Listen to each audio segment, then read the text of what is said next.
අචින්ති තම්පි භවති චින්ති තම්පි විනස්සති. හිතන දේවල් වෙන්නේ නැහැ, වෙන දේවල් හිතා ගන්න බෑ. බොහොම ජනප්‍රිය මාතෘකාවක්, බොහොම ජනප්‍රිය පාඨයක්.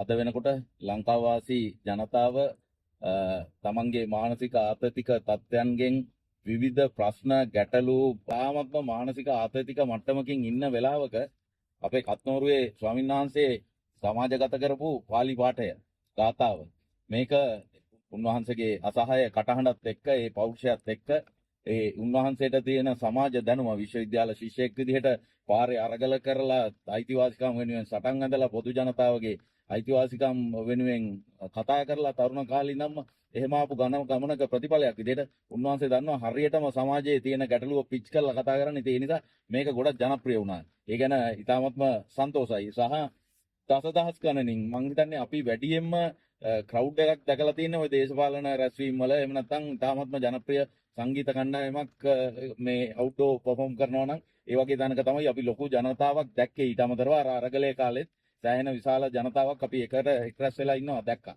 ඉතින් ඒ හැම අවස්ථාවකටම වැඩිය මුන්වහන්සේගේ ධර්මදේශනා ශ්‍රවණය කරන්න ගම් නියම් ගම් වල දැවැන්ත පිරිසක් ඒක රාශි වෙලා තියෙනවා. දසදහස් ගණනින් 40000 50000 මන් දන්නේ නැහැ, සමහර තැන්වල ලක්ෂයක් විතර ඉන්නවද වන්දා. එච්චරට ලොකු සෙනගක්. ඉතින් ඒක බොහොම හොඳයි. මොකද ධර්මයට මොන විදියකින් හරි යොමු වෙන එක කොහොමත් හොඳයිනේ. දැන් ඇයි මම මේක කතා කරන්නේ මගේ channel එකේ? මම සුවතා උපදේශකවරයෙක්. සුවතාවය කියලා කියන්නේ බහුමානික සංකල්පයක්. මම ඔයාලට කියලා තියෙනවා කායික, මානසික, ආධ්‍යාත්මික, චිත්ත වේගී එහෙම නැත්නම් භාවාත්මක මේ හැම පැත්තක්ම තියෙනවා කියලා. මේක අපි කියනවා 7 dimensions of wellness කියලා. නේද? ඉතින් ඒ නිසා සුවතාවය ගැන කතා කරනකොට මානසික සුවතාවයට අදාළ දේවලුත් අපි කතා කරනවා. දැන් අපි මේ ජනප්‍රිය පාඨයට එමුකෝ. ඒ ගැන මට කියන්න තියෙන දේවල් ටික කතා කරමුකෝ. දැන් හිතන දේවල් වෙන්නේ නැහැ, වෙන දේවල් හිතා ගන්න බෑ. දැන් මෙන්න මෙතන මම පොඩි ගැටලුවක් දකිනවා. ඒක මම මගේ ජීවිතයේ උදාහරණ කීපකින්ම මම ඕගලන්ට කියන්න කැමතියි. දැන් මම 2013 විතර වෙනකන් මම ෆිට්නස් මැනේජර් කෙනෙක්, ෆිට්නස් කන්සල්ටන්ට් කෙනෙක්, ට්‍රේනර් කෙනෙක්, පර්සනල් ට්‍රේනර් කෙනෙක් විදියට තමයි වෘත්තීය කටයුතු වල නියැලුනේ. මම එම්ප්ලොයි කෙනෙක් විදියට විවිධ ලංකාවේ ජනප්‍රිය ආයතනවල.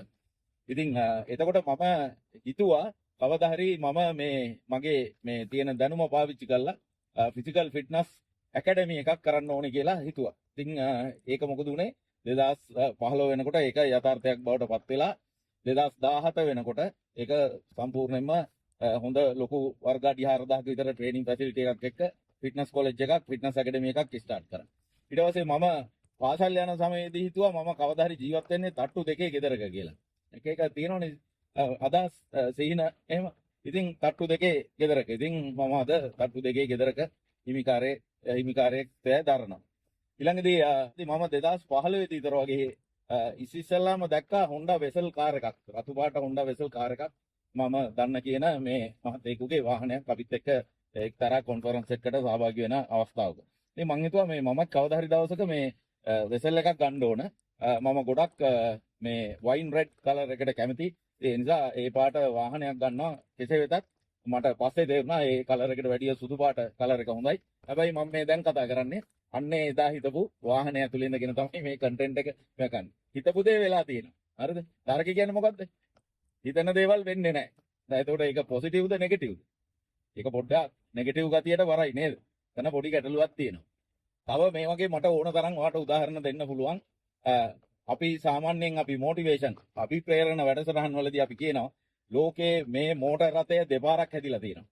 මේ මම පැලඳගෙන ඉන්න සන්ග්ලාස් දෙක දෙපාරක් හැදිලා තියෙනවා. මම මේ අතේ බැඳගෙන ඉන්න වොච් එක දෙපාරක් හැදිලා තියෙනවා. ඒ කොහොමද? එකපාරක් යම් කිසි කෙනෙකුගේ හිතේ මොලේ කියලා කියමුකෝ නම් මනසේ පළවුණු අදහසක්. ඊළඟදී ඒක මැටීරියලයිස් වෙනවා. එතකොට හිතිච්ච දෙයක් තමයි වෙලා තියෙන්නේ. හරිද? හිතන දේවල් වෙන්නේ නැත්තේ නෑනේ. හිතන ගොඩක් දේවල් සිද්ධ වෙනවා. එතකොට ඔයාට සිද්ධ වෙන්නෙම ඔයා හිතන දේවල් තමයි. දැන් ඔයා හිතනවා නම් මේකේ තියෙන බරපතල ප්‍රශ්නේ තමයි ඔයා හිතනවා නම් දවස පුරාවටම මට හිතන දේවල් වෙන්නේ නැහැ, වෙන දේවල් හිතා ගන්න බෑ කියලා. ඒක තමයි අත්ත වශයෙන්ම ඔයාට වෙන්නේ. මේක ගැන කල්පනා කරලා බලුවද ඔයා? දැන් අර්ල්ස් නයිටින්ගේල් කියලා ඉන්නවා දශක ගණනාවකට කලින් ජීවත් වූ ඇමරිකාවේ ඉතාමත්ම ජනප්‍රිය රේඩියෝ ඩීජේ කෙනෙක්. ඉතින් එයා කියන්නේ මොකක්ද? You become what you think about all day long. ඔයා හැම තිස්සෙම සමහර පැතිවල කියනවනේ හැමනිතරම කියලා. මම හිතන්නේ ඔයාලගේ පැත්තෙත් එහෙම වෙන්නේ නැති. හරි. ඔයාට හැමනිතරම හිතන දේවල් තමයි වෙන්නේ. හරිද? ඔයා හොඳ නිරෝගී ශක්ති සම්පන්න සිරුරක් මං කොහොම හරි හදා ගන්න ඕන කියලා නිතර හිතනවනම් ඔයාගේ ජීවන රටාවේ ඔයාට දන්නේම නැතුව ඉඩකඩ හැදෙයි ජිම් එකකට යන්න. ඔයාට අමතර මුදලක් කොහෙන් හරි හම්බෙයි හැම මාසෙම ජිම් එකේ ෆී එක ගෙවන්න. ඊට පස්සේ ඔයා ගිහිල්ලා එතන ට්‍රේනින් කරලා කෝච්ලාත් එක්ක කතා කරලා හිතවත් වෙලා ඔයා හොඳ ප්‍රෝග්‍රෑම් එකක් හදාගෙන මහන්සි වෙලා කැපවීමෙන් ව්‍යායාම කරද්දී එක දවසක ඔයා කණ්ණාඩි ඉස්සරහට ගියාම තේරෙනවා මම මේ හිත හිටපු විදිහේ ශරීරයක් තමයි මට දැන් මේ තියෙන්නේ කියලා. මගේ බඩ අඩු වෙලා ආම්ස් එහෙම ෂෝල්ඩර්ස් එහෙම ටිකක් හැදිලා චෙස්ට් එක එහෙම හැදිලා එහෙම කියලා ඔයාට සන්තෝෂ වෙන්න පුළුවන්. එතකොට ඔයා හිතපු දේ තමයි වෙලා තියෙන්නේ. දැන් ඔයා හිතුවොත් එහෙම අපිට ඕවා කරන්න සල්ලිත් නැහැ, ඕවා කතන්දරේ හරියන්නේ නැහැ. අපි ඉතින් හිතුවට ඕවා වෙන්නේ නැහනේ. වෙන දේවල් හිතා ගන්න බෑ. මම මෙහෙමයි මේව කරේ ඒ වුණාට මට මේ වගේ ජොබ් එකක් තමයි හම්බුනේ. මං ඉගෙන ගත්තේ මෙහෙමයි ඒ වුණාට මට මේක හරියන්නේ නැහැ. මේ පා වෙලා තින්නේ මේ ලෝකේ කියලා එහෙමනේ හිතෙන්නේ. ඒ නිසා තමයි ඉස්සර අපේ ආදි මුතුන් මිත්තෝ අපිට කියලා දෙන්නේ කියන්නා කෙසේ කීවත් අසන්නා සිහි බුද්ධියෙන් ඇසිය යුතුයි කියලා. ඉතින් ඒ නිසා කත්නෝරුවේ අපේ හාමුදුරන්ට මේක කොහෙන් හරි ෂෙයා වෙයිද දන්නෙත් නැහැ. ඔයාගේ කමෙන්ට් එකත් ඔයා දාන්න. නමුත් මම දැකපු දේ කිව්වේ. ඒ අදහස. දහම කියලා කියන්නේ ලයිෆ් ස්ටයිල් එකක්. ලයිෆ් ස්ටයිල් ප්‍රැක්ටිස් එකක්. ජීවන රටාවක්. බෞද්ධයෙක් කියලා කියන්නේ ඒ බෞද්ධ දහමට බුදුරජාණන් වහන්සේ විසින් ඉදිරිපත් කරලා තියෙන න්‍යාය ධර්ම වලට අනුව ජීවත් වෙන පුජ්‍යලෙක්. එතකොට ජීවත් වෙනවා කියලා කියන්නේ ඒක ලයිෆ් ස්ටයිල් එකක්. ජීවන චර්යාවක්. ඒ නිසා ඒක විශ්වීයයි. ලෝකේ ආගම් දහම් විවිධ ආගම් අදහන ඕනෑම කෙනෙකුට බුද්දිස්ට් කෙනෙක් වෙන්න පුළුවන්. බුද්දිස්ට් ෆිලොසොෆි එක එහෙම නැත්නම් ඒක දර්ශනයක් විදිහට කවුරු හරි කියනවනම් ඒ දාර්ශනික පදනම ඔස්සේ ගමන් කරන්න පුළුවන් කිසි ප්‍රශ්නයක් නැහැ. බුදුරජාණන් වහන්සේ දේශනා කරලා තියෙනවා මා විසින් දේශිත ධර්මය වෙනත් භාෂාවකට පරිවර්තනය කරන්න එපා කවදාවත් කියලා. එහෙම වුණොත් මේකේ අර්ථ විකෘති වෙනවා කියලා. හරිද? එතකොට ඉස්සර යම්කිසි පාලි පාඨයක් හරි විදිහට මිනිස්සු අතරට ගෙනියන්න අටුවා ටීකා ටිප්පණි කියලා තව ඒකට අදාළ අනුග්‍රන්ථ රචනා වුණා. යටත් විජිත කාලේ සුද්ධ නැව් පිටින් පුරවලා අපේ මේ ධර්ම පුස්තක තිබිච්ච ඒවා නියම අරටුව නියම දහම මේ රටින් මේ තුරන් කරා. ඒකල්ලා දකුණු ඉන්දියානු ආభాෂයෙන් සහ ඔය සුදු මහත්තුරු සිංහල පාලි සංස්කෘත වගේ භාෂාවන් ඉගෙනගෙන ඒවා ලියන්න පටන් ගත්තා. එතකොට අර්ථ විකෘති වුණා. චූටි උදාහරණයක් කියන්නම්කෝ. දැන් ඔයගොල්ලෝ සතර සතිපට්ඨානය කියන එකක් අහලා ඇති නේද බෞද්ධයෝ වුණා. එතකොට බෞද්ධ පුජ්‍යලයකට එහෙම නැත්නම් නිවන් අපේක්ෂා කරන ඕනෑම කෙනෙකුට ඊ타ත්ම කෙටි කාලයක් තුල නිවන් අවබෝධ කරගන්න හිතේ නිවීමක් ඇති කරගන්න ෆලෝ කරන්න ඕන එක එක ප්‍රින්සිපල්ස් එහෙම නැත්නම් මෙතඩ්ස් මොනවද කියලා මේ සතර සතිපට්ඨාන සූත්‍රයේ තියෙනවා. කායානුපස්සනා, වේදනානුපස්සනා, නේද? චිත්තානුපස්සනා, මරණානුස්සති මෙහෙම තියෙනෝනේ. එතකොට මෙහෙම තියෙන දහමක තියෙනව කොහොමද? අරඤ්‍යගතෝවා, ශුන්‍යාගාරගතෝවා, රුක්කමූලගතෝවා මෙහෙම තියෙනෝනේ. දැන් මේ අරඤ්‍යගතෝවා කියලා කියන්නේ නිවන් දකින්න යන්න නම් මහාන වෙලා අරඤ්‍යයකට යන්න කියලාද? රුක්කමූලගතෝවා කියලා කියන්නේ මේ විශාල රූක්ෂ ගසක් මුලට ගිහිල්ලා ඉඳ ගන්න කියලාද? මේ කියන්නේ ඉඳගෙන භාවනා කරන්න පටන් ගන්න කියලාද කියන්නේ? හොයලා බලන්නකෝ. අර්ථය විකෘති වෙලා තියෙන්නේ. නිවන දහම, නියම දහම යට ගිහිල්ලා මේ විවිධ දේවල් එක්ක මිශ්‍ර වෙච්ච අමුතුම එකක් තමයි දැන් දකින්න තියෙන්නේ. ඉතින් ඒ නිසා අපි මේ වගේ දේවල් ගැන මීට වඩා බුද්ධිමත්ව කල්පනා කරන්න ඕන. එතන දේවල් වෙන්නේ නැහැ කියලා ඔයා හිතනවනම් ඔයා හිතන කිසිම දෙයකින් වැඩක් වෙන්නේ නැහැ.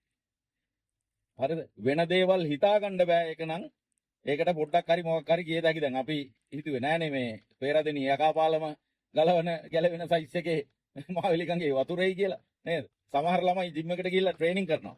ට්‍රේනින් කරනකොට එයාට හිතා ගන්න බැරි වේගයකින් එයාගේ සයිස් වෙනවා මසල්ස්. එයාවත් දන්නේ නැහැ. කෝච්ලත් මල්ලි ඔයාගේ ටක් ගාලා ට්‍රේනින් රෙස්පොන්ස් එක නියමයිනේ. හිතුවට වැඩිය වේගෙන් ඇඟ වෙනස් වුණානේ. එහෙමත් වෙනවා.